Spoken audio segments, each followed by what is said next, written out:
This video is brought to you by friend of the channel Squarespace. Stick around to learn more about them, as well as a special offer they're making available through my channel.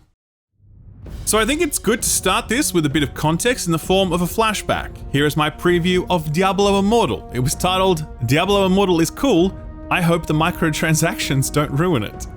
It's funny to read that now because Diablo Immortal would go on to become the most egregiously monetized video game that core gamers have ever had to contend with, since the more extreme aspects of the mobile market were typically relegated to new IPs or IPs that we could care less about. This is a game where you can spend literally hundreds of thousands of dollars gearing up a character, and every single trick in the book is employed to nickel and dime you, and the PvP, the place where you think Blizzard might have drawn the line, is also totally pay to win, betraying a complete disregard for fundamental fairness in Blizzard's game design and a total abandonment of the values that still adorn their website. So I say all of this because I'm going to share my honest impressions of Diablo IV. I'm going to tell you right now that they're all extremely positive. I think this is awesome. But I'm also going to tell you that you would be a fool to be blindly hyped for this or to trust what Blizzard says about how they plan to monetize and maintain this IP going forward when they have shown you what they are willing to do to the Diablo franchise and to Diablo fans with Diablo Immortal. I would love for Blizzard to do the right thing here, and I'm keeping an open mind, but the language they're using is already so telling. I was in a call with some of the developers, and on multiple occasions when they were talking about monetization, they went to great lengths to stress that there is no pay to win or pay for power, that all in-game monetization is cosmetic only.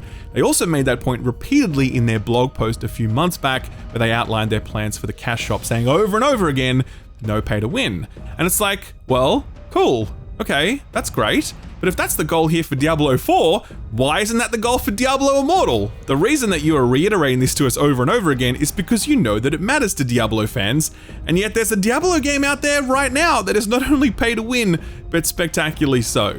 So Diablo 4 is cool, I've got no problem telling you that, but I also think that context matters. And I'm not going to do some puff piece preview without talking about the other shit as well, because as you think about Diablo 4, I think it's wise to keep Diablo Immortal firmly front of mind. So with all that out the way, let's talk about my time with Diablo 4. I got invited to a preview build that I had access to over the last few days. It was the prologue and starting zone only, which is best described as Frosty Peaks. I had access to the Rogue, Barbarian, and Sorcerer class, but I was working on other things and I only had time to play through with the Rogue. I finished almost all of the beta content and got the character to level 25, which was the cap. The full game's level cap will be level 100. I spent about 10-ish hours with this in total. The footage you're seeing here is not my footage, sadly. It's provided B-roll, and only at really low quality 1080p. I played at 4K, and the game looks a hell of a lot better than you're seeing it here, so it's a shame that Blizz sent through such low quality footage to work with. There are some restrictions on what I can talk about, but it's only story stuff, which I wouldn't spoil anyway, and yeah, that's pretty much the prelude. So look, this is really fucking good so far. Best not to think of Diablo 4 as a sequel to Diablo 3, far better to think of it as a sequel to Diablo 2. Tonally, narratively, visually, the soundscape, the gameplay, the gore, the darkness, all of this is so much more like Diablo 2 than Diablo 3 ever was. For the record, I like Diablo 3, especially after the Reaper of Souls update, but I think that the recent Diablo 2 Resurrected remaster does a really great job of showcasing just how much of a deviation 3 was from the tonal and visual style that underpinned both Diablo 1 and 2. But Diablo 4 goes much further than its forebears. It's so much darker and more grim than anything could have prepared me for. It's a fundamentally different tone than Diablo 1, 2, or 3. It moves beyond the demons bad thing that the first 3 games were based on, and now it's like humans bad. The corrupting influence of these demonic forces isn't just limited to mindless enslavement or explosive transformations. Instead, Diablo 4 is showing in graphic detail what humans are willing to do to each other when they forsake all that is good and give over to something truly evil, and the horrors inflicted by humans are far more affecting than any demon could manage. This isn't the only major change that Diablo 4 brings either. We're talking about an all-new approach to world design, exploration, game structure, questing, co-op, storytelling, you name it. There's very little about this franchise that hasn't been uprooted other than the isometric perspective and the fact that you're killing scores of demons. Everything else has had some sort of major overhaul, and so far I think pretty much all of it is very good.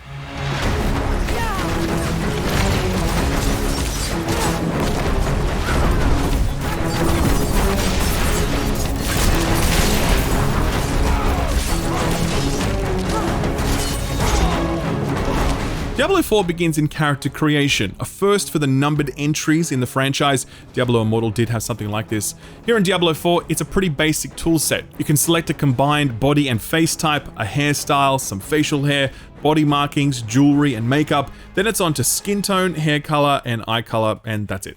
Within each of these categories, there's only a very limited number of options. On a scale of 1 to 10, with 1 being a static character and 10 being a Korean MMO, I'd probably rank this character creator a 3 out of 10. There's some stuff here, but nothing to write home about. This is more about tweaking a character preset rather than truly creating your own. After that, you're immediately presented with a choice for which world tier you'd like to start in. There's only the option for 2 at the start. World tier denotes how challenging things are and how much gold, XP, and loot enemies award.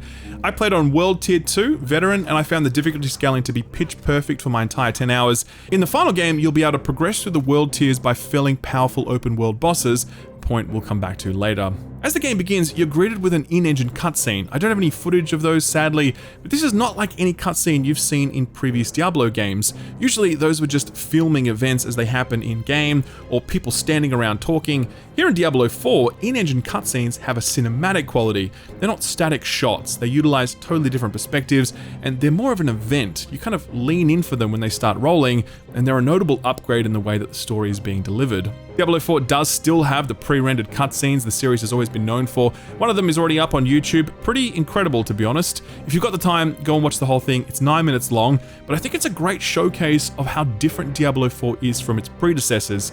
Such a different tone from the heroic framing of Tyrael and the angels on high, or the fire and brimstone demonism of the Hellspawn. It's just way more intimate and fucked up, and I really like it. Prologue of the game sees you awaken alone and basically naked in a cave. You then head to the nearest town. When you arrive there, that's when you start to get a taste of what I mentioned earlier. Fucked up people doing fucked up things because they're all in the thrall of demonic forces. Again, I won't spoil it as it's a story beat, but shit goes down and you gotta haul ass out of there ready to commence your quest to bring down the new big baddie, Lilith. It's at that moment that you can start to get a sense about the way Diablo 4 is structured. You can bring up the map at any time, and zooming out reveals a gigantic landmass with at least 5 distinct biomes labeled. The overworld map is static, it is not procedurally generated. The map you see is the same map that everybody else sees, which is an opportunity for Blizzard to craft distinct feeling environments and layouts. I wouldn't say that the overworld feels radically different from the procedurally generated overworlds of the past, but the static nature of the world does allow Blizzard to do some interesting things with it. For example, world bosses. I didn't encounter any of them in this build, but they definitely exist and will dynamically spawn in at times, or perhaps will even be summoned in, we're not sure yet. These bosses are not meant to be fought alone or even just with your party of friends, which brings us to another big change that Diablo 4 serves up: dynamic on-the-fly matchmaking. As you journey through the overworld of Sanctuary, you will bump into other players also doing the same thing. They aren't in your party, they've just been automatically dropped into your instance, and you can choose to just completely ignore each other, or choose to hang out for a bit, help each other out for a while. It's completely up to you. So this is a feature that I'm a little cautious of, because I do think that the lonely desolation of Sanctuary matters. The idea that you are the sole hero standing against the forces of darkness, that also matters. And seeing a bunch of randoms running around the landscape, some of them higher level and better geared than you, certainly undermines both of those core franchise tenets. More critically, I experienced this feature firsthand in Diablo Immortal, and I gotta tell you, it sucked.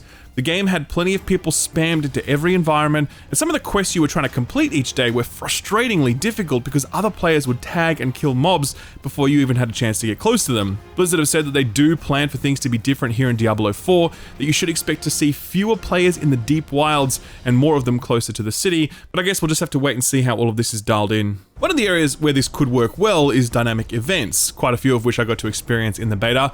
Imagine a fort overrun with Moon Clan and you need to free hostages and kill a final boss. Imagine defending a spirit as it hunts for its corporeal remains, enemies spawning in as you do so. They're very similar to the events we saw in Diablo 3, but some of them are much larger in scale here, feeling almost like side quests rather than just standing in some spot and killing a whole bunch of stuff while a timer ticks down. One of the most interesting activities in the overworld are strongholds. These are relatively large segments of territory currently under enemy control, and through a scripted series of events, you need to clear it out. What I did was a town where the folks were all possessed by demonic forces, and I had to go door to door to destroy all of the totems of worship keeping people bound. It culminated in a pretty awesome boss battle, and once I did that, the town was restored, serving as a new fast travel point complete with vendors and side quests, and also gave me access to a new dungeon. We'll talk more about them soon. The overworld houses a wide range of these different activities. For example, in the starter zone alone, there are 7 waypoints to find, most of which are towns.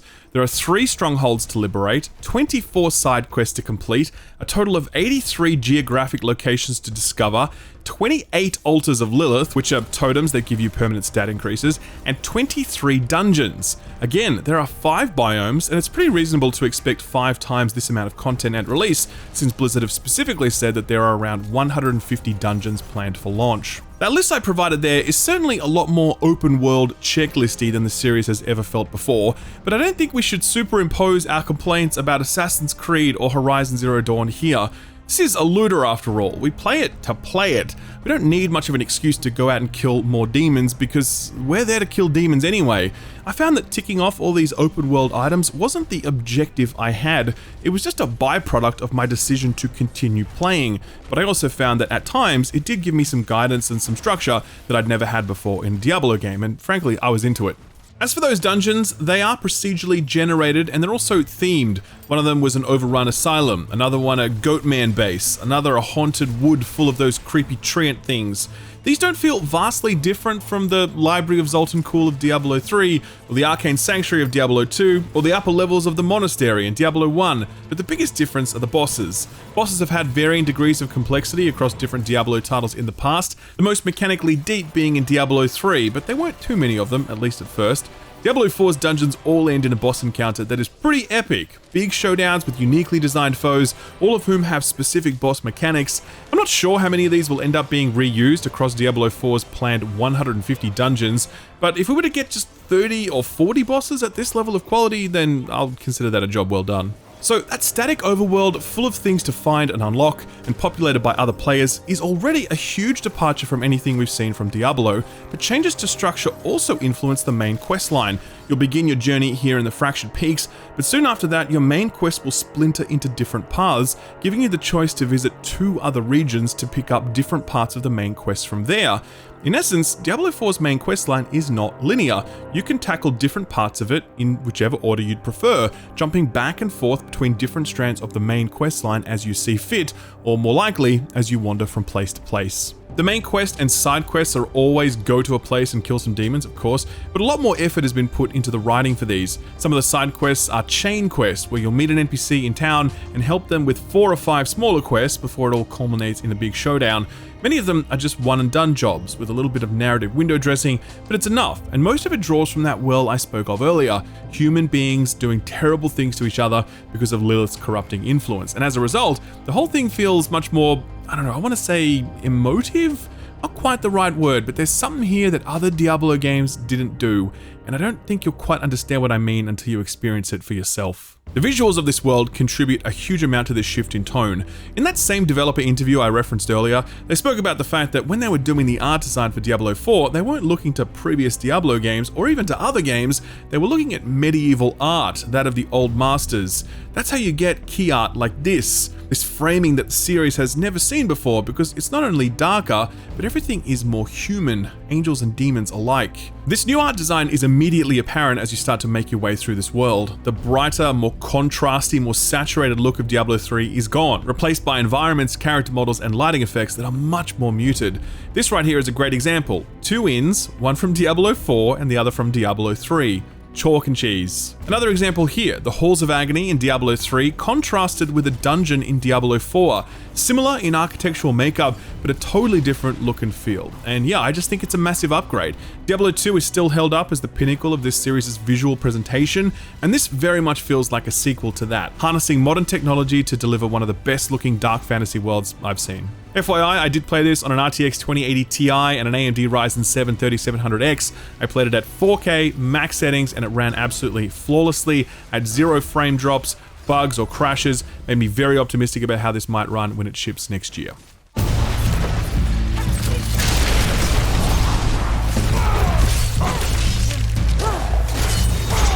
At this point in time, it's impossible to make any definitive calls on the nature of Diablo 4's combat.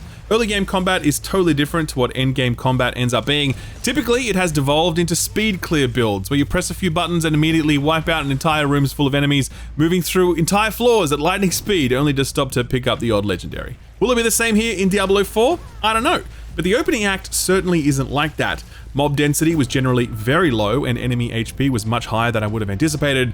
Even when I was over-leveled for the region I was in, this created a combat scenario where I really had to use all of my abilities properly rather than just mindlessly spam stuff, and that was totally working. The rogue class is actually two classes in one. The skill tree gave me access to a dual-wield sword and offhand setup, and also a bow and crossbow setup. I could play exclusively one way or the other, or I could run a hybrid build, dealing damage at range and then switching to melee weapons when my target gets close. The skill tree is massive, and yet every choice I was making, even in the early game, was agonizingly difficult because there were so many options, all of them totally distinct from one another, and all of them totally viable. This is not a situation where you don't need to worry about build craft until the end game, or where your playstyle is largely prescribed by Blizzard, and then you kind of tinker around the edges. This was wholesale build diversity at level 2 and every level beyond that. As for the overall feel of combat, I was reminded of when I previewed Diablo 2 Resurrected. When I did that, I remarked that there was a different connection between player and character there, one that made you feel more aware of your character's locomotion.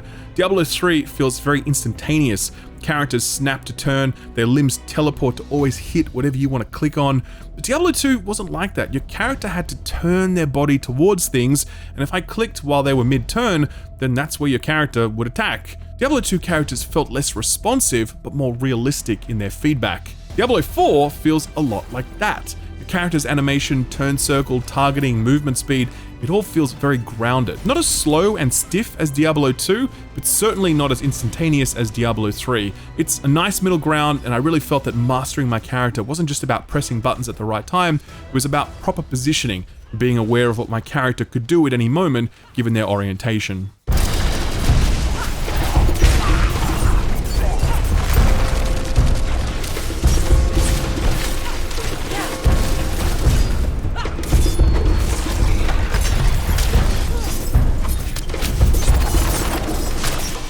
There's a bunch of stuff I didn't talk about here, like the new runic system, which is kind of like enchants for your weapons and armor, or the fact that you can now ride mounts. I didn't talk about any of the story stuff, but it's actually super cool. I didn't talk about the transmog system, which is excellent, nor did I talk about the changes to the gearing and stats system, many of which I think are great and add a lot of depth to gearing choices while still remaining easy to understand and accessible. So, real talk, I had a fantastic time with Diablo 4. I really did. I love this series, I grew up on it, and even though this is a radical departure from many of the things that underpinned the first 3 games, I'm excited about almost all of the changes that are coming. I also am genuinely interested in the prospect of a live service Diablo, which I know many people shudder at the thought of that, but looters suit the live service model really well.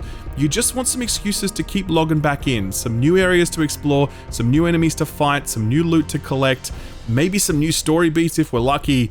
I can see that formula working well for Diablo 4. Hell, they were already sort of doing that with Diablo 3's seasonal model.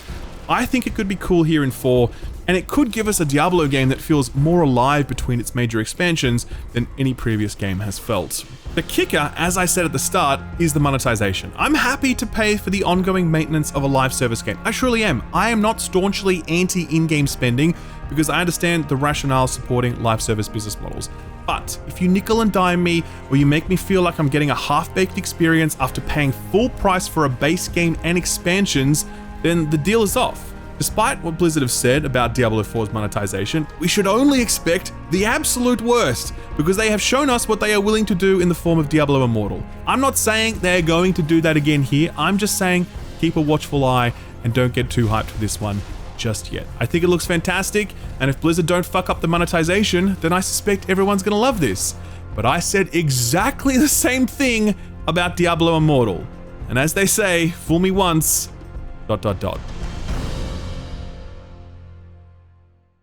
Guys, real talk time. YouTube is a funny business. One minute you're riding high with a video that goes viral, and the next minute your Peppa Pig review is getting demonetized due to excessive swearing. And it's not my fault Daddy Pig has a potty mouth, but I am forced to suffer as a result of it.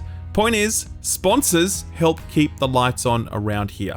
They help me do what I do, they help me employ Austin, who I couldn't live without, and they give me the confidence to cover whatever I want, however I want, and that matters a lot. I've had no better and no more supportive sponsor on this channel than Squarespace. They have sponsored this channel for 3 years now, and I am very proud to announce that they are going to be sponsoring the channel for a 4th year running. Squarespace have been a fantastic partner because they help me do what I love, and that's kind of their business. They help people make websites, and those websites let people pursue their dreams, become a photographer, sell the clothes you design and make, start a career as a writer, or anything really.